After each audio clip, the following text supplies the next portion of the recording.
Alright, aloha. My name is Karma Wa'i, and I'm doing a presentation for the Education 212 class with Brother Bailey. The article that I've been given to do the presentation on is The Reflections on the Charter School Movement by Thomas Talk. Okay, in this article, Thomas Talk mentions a lot about charter schools, the pros and cons, and that's what I want to focus my presentation on today.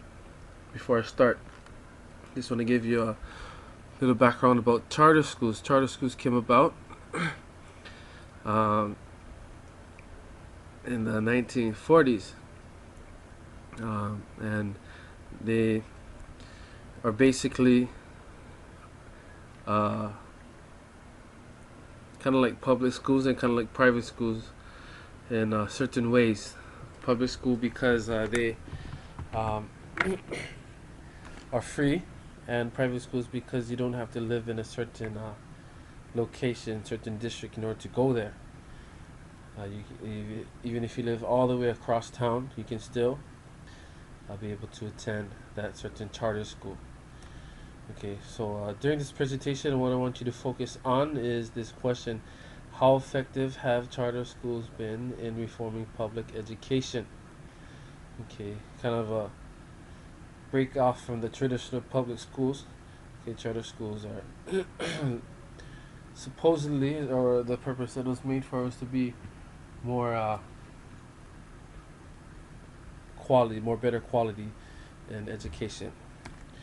Okay, so today we have about 4,600 charter schools across 39 different states, and that also includes the District of Columbia. Okay, so you have to keep that question in mind. Also, we have the Obama administration been making charter schools its the cornerstone of its multi-billion-dollar federal education reform agenda.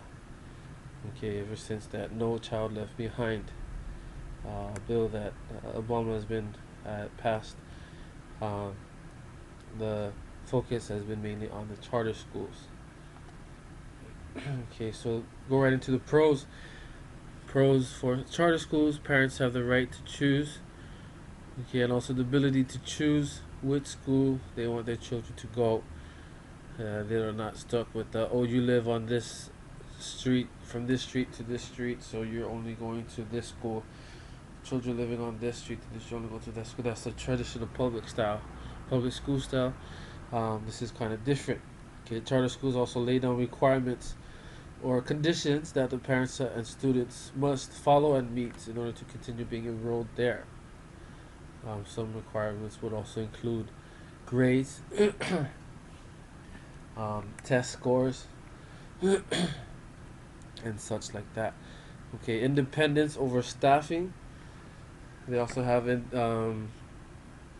free range over what kind of staff they want, their budgets also, and also instruction, the curriculum.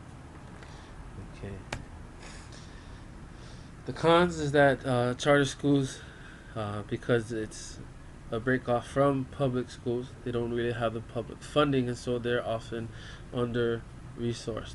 They also have poor accountability because they're not tied down to the public school system, and also they have problems in producing academic achievements that are not much different from public schools, which sort of raises the question of why would they have.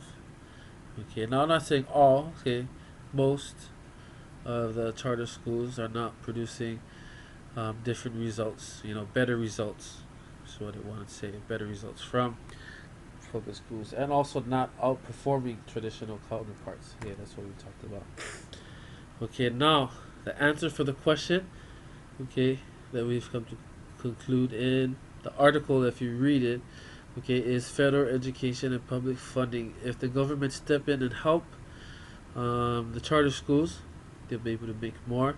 They'll be able to open more seats and help the quality for charter schools. Okay, so they can better their education.